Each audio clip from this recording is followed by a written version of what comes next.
Ngayon ay mag-ayos tayo ng upuan. Yan guys. For aid. Ready na for aid. Graduate na rin sa wakas sa Ramadan. Wala na yung puyat. Maraming hugasin. Diba guys? Yan guys.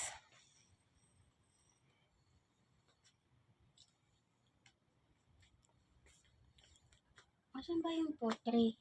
Yan guys. May isang kwarto pa doon. Kaso lang madilim. Hindi naka-open ng ilaw. Kaya guys, samahan niyo ako. Punta tayo sa kabila. Yan guys. Maayos na lahat. Ito guys.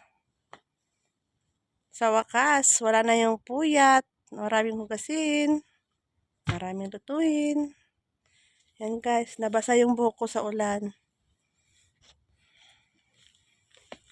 Yan. Ano?